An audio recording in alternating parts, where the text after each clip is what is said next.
On the 19th of December 1944, around 9,000 men of the American 106th Infantry Division surrendered to German forces which had surrounded them in the Ardennes region of Western Europe. An officer in the 18th Volksgrenadier Division recounted the scene. The roads are littered with destroyed American vehicles, cars and tanks. Another column of prisoners pass. I count over 1,000 men. It was the fourth day of the Battle of the Bulge, the last great German offensive of the Second World War. As the columns of American GIs marched into captivity, their captors believed they were turning the tide. In fact, their hard-fought victory was providing false hope. This is the story of the German soldier who fought in the Battle of the Bulge. The war was not going well for Germany in late 1944, and most of its soldiers recognised that their country was living off borrowed time. After a long and attritional battle in Normandy, the Allies broke out into the French countryside and battered the Wehrmacht armies back to the German border. The disastrous and chaotic retreat across France led some to despair. Obergefreiter Hans Horst wrote in his diary at this time, "Why sacrifice more and more men, allow more and more of our homeland to be destroyed?" In towns across France and Belgium, the local populace turned out to jeer the retreating Germans while they waited for Allied liberation. By the time the retreat came to an end at the German border, it appeared that the Reich's western armies were spent. Upon reaching the defensive fortifications of the Siegfried Line, it was estimated that upwards of 60% of the remaining Wehrmacht soldiers on the Western Front were infested with lice and suffered from malnutrition. In desperation, some even looted the villages of German civilians, leading a doctor in a parachute division to exclaim, "The soldiers' behaviour today is unbelievable. They robbed their own people. They tore everything out of the cupboards. They were like wild animals." Many turned to gallows humour. Obersturmführer Vulki of the 1st SS Panzer Division Leibstandarte cynically believed that when the Allies defeated Germany, they will start by re-educating us, the SS of all people, to be democrats. However, the imminent prospect of an invasion of the Reich itself hardened the resolve of most, and morale did not collapse. Obergefreiter Ankenbeil wrote to his wife, "I'm in the sector opposite my birthplace. As a result, I can defend my homeland, and you with more courage and determination. We must never contemplate the unthinkable possibility of defeat." Aided by the shortened supply line and favourable terrain, the German armies in the west stabilised the front line in late 1944. Faced with determined resistance, the Allied failed to break through, all the way at least, German defences during Operation Market Garden, and at the Battle of the Hurtgen Forest. By early December, the front had gone quiet as the Allies settled in for the winter, content to wait until the following spring to initiate offensive operations. Yet, the opposite was true for the German army. Soldiers stationed in the Ardennes sector began to notice an influx of fresh conscripts along with brand new units. Supply dumps and staging areas sprung up seemingly overnight throughout the region, packed with mechanised vehicles. Charcoal was distributed to units as a cooking substitute for wood, as it made little smoke, and all roads leading to the front were restricted to one-way traffic heading west. Artillery officers were the first to see through the cloud of secrecy, once they were ordered to emplace their heavy guns in offensive positions. This was preparation for Operation Watch on the Rhine, which was to be a massive counter-offensive to destroy the Allied armies opposing the Reich. Preparations continued at a frantic pace throughout late November and early December. 1,050 trains arrived at the front carrying men and material for the offensive. Secrecy was ruthlessly enforced to prevent word of the coming attack from reaching the Americans. Gestapo officers patrolled villages along the front and interrogated men, hoping to root out any perceived cowardice before the attack. In the rear area, the despised SS Feldgendarmerie or military police guarded crossroads and directed traffic. The Feldgendarmerie strictly but selectively enforced military discipline, often targeting members of the regular army while turning a blind eye to SS units. They were especially despised for harsh punishments handed out to suspected deserters. The soldiers who were to take part in the attack had a wide range of emotions on the eve of the offensive. In the SS formations, optimism spread like wildfire amongst the most fanatical of the party members. A soldier in the 12th SS Panzer Division wrote to his sister, "I write during one of the great hours before an attack, full of unrest, full of expectation. We are still in the dark as to where and how, but that cannot be helped. It is enough to know that we attack, and will throw the enemy from our homeland. That is a holy task." An SS Standartenführer compared the coming struggle to the ancient battle of the 300 Spartans against the Persians. "We have all been brought up from the cradle to consider Leonidas's fight at Thermopylae as the highest form of sacrifice for one's people. It is well known that a nation which has not fought out such a fateful struggle right to the last has never risen again as a nation." The mood was more realistic in the regular Wehrmacht units. The night before the attack, Hauptmann Bahr of the 26th Volksgrenadier Division briefed his men, telling them, "In 12 or 14 days we will be in Antwerp, or we have lost the war," before telling them that any equipment they were lacking would need to be taken from American prisoners. An Unterofficer wrote, "Even if our allies abandon us, we must not lose courage." Although most were desensitized to Joseph Goebbels' constant propaganda, his promise that the Americans would turn German prisoners over to the Soviet Union hit home. Thus, many fought with Goebbels' "Victory or Siberia" slogan in mind. There is no doubt that many Wehrmacht men desperately hoped the offensive would succeed, for the sake of their homeland and themselves. The last great attack by the German army in the Second World War began at 5:20 am on the 16th of December 1944. Aided by the thick fog and low clouds grounding Allied air power, over 400,000 men surged forward and engaged ill-prepared American positions in the thick woods of the Ardennes. Although the Germans had surprised their outnumbered enemy, many of the forward units suffered horrific losses on the first day of the battle. The 26th Volksgrenadier Division advanced into a hail of machine gun fire and lost 230 men and 8 officers within hours. Casualties quickly mounted as German soldiers, some as young as 15, struggled to overcome the difficult terrain ahead of them. But the German forces' biggest enemy was time. They needed to break through the American lines as quickly as possible in order to turn surprise into a paralysing defeat for the Allies. At the village of Lanzerath, Eastern Front veterans of a powerful SS armoured unit named Kampfgruppe Piper had been told not to advance until paratroopers could clear the ridge of a small detachment of American infantry. Yet, the battle raged all day, while the SS troops in their King Tiger and Panther tanks seethed with frustration at the delay. By the time the defenders had been overcome, Kampfgruppe Piper was far behind schedule, and its leader, Obersturmbannführer Joachim Piper, urged his men to be brutal in their advance. However, initial successes in the centre of the front raised German morale considerably.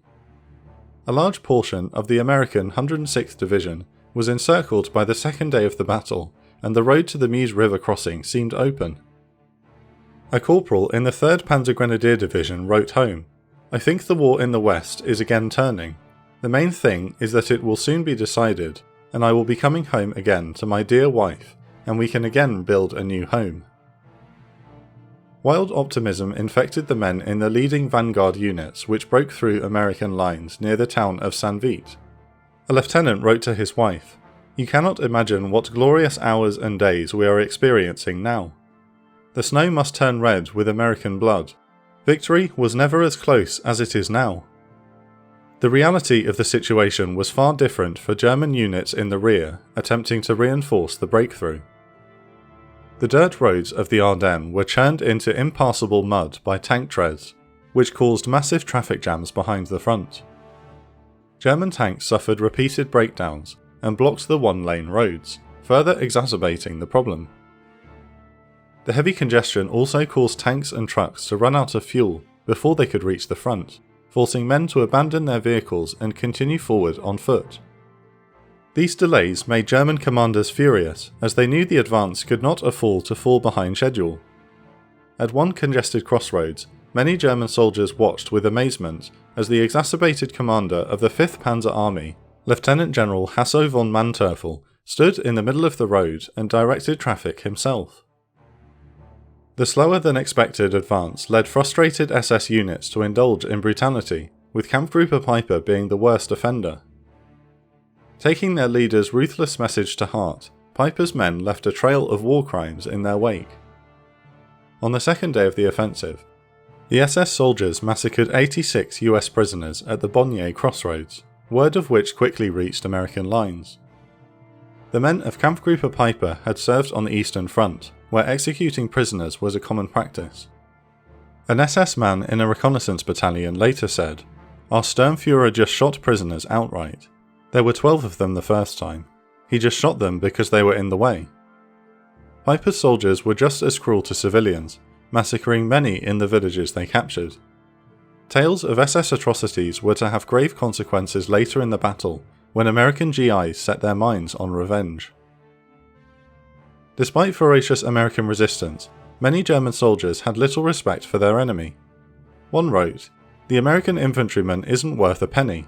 They only operate with heavy weapons, and as long as a German machine gun is still firing, the American soldier won't advance." Another revelled in the fact that they could no longer call on air support to help them. "He doesn't attack without aircraft and tanks. He's too cowardly for that."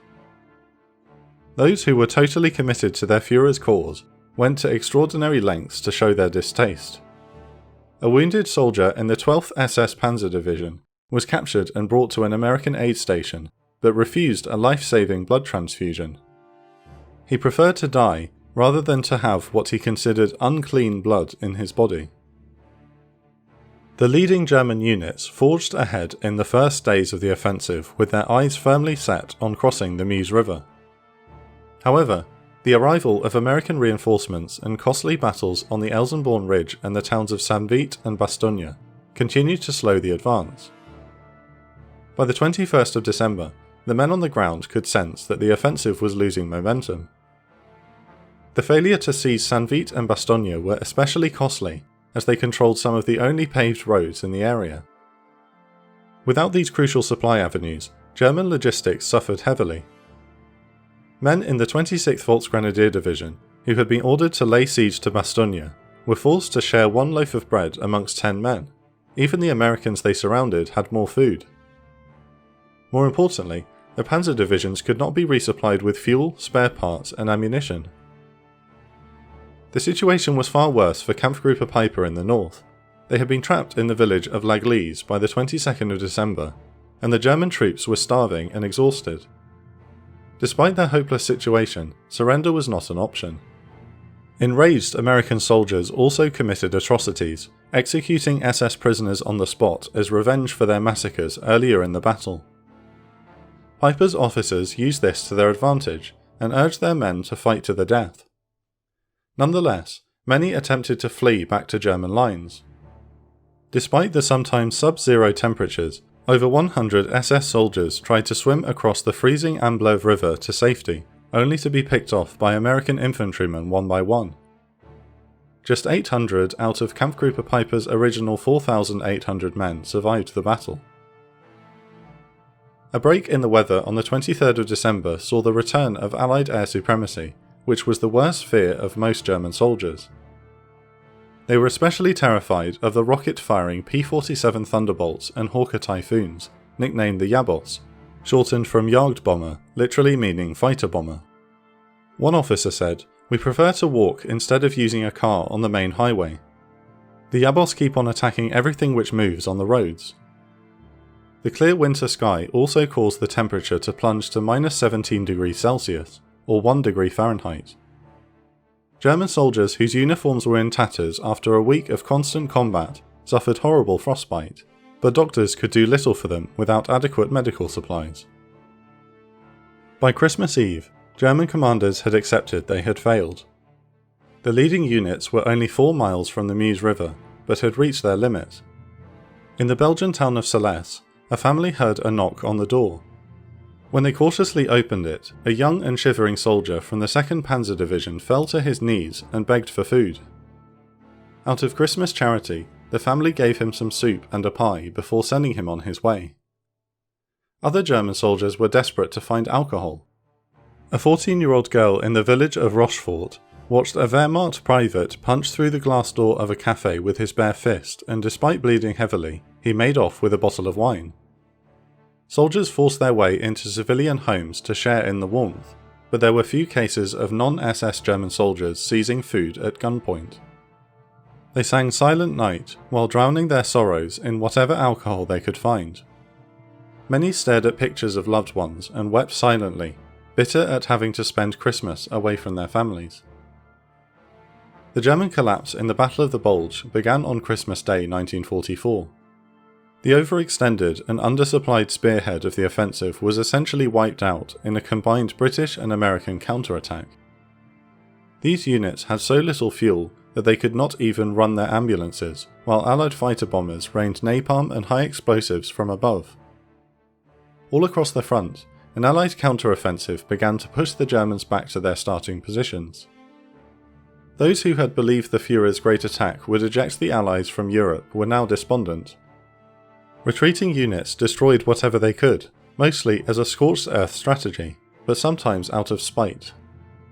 As Germans burnt the village of Jemel, a woman angrily asked an officer why they would do such a thing, to which he responded, "We want to do in Belgium what was done to Germany." German forces suffered approximately 100,000 casualties in the Battle of the Bulge, almost 25% of their original committed strength. Yet, the German army remained defiant in defeat. As the Allies approached the wrecked town of St. Vith, an artillery officer wrote, "The town is in ruins, but we will defend the ruins." But their bravery could not overcome a massive disadvantage in weaponry, supplies, and air power. Soon, the German forces would be defending the ruins of their own country, as total defeat loomed.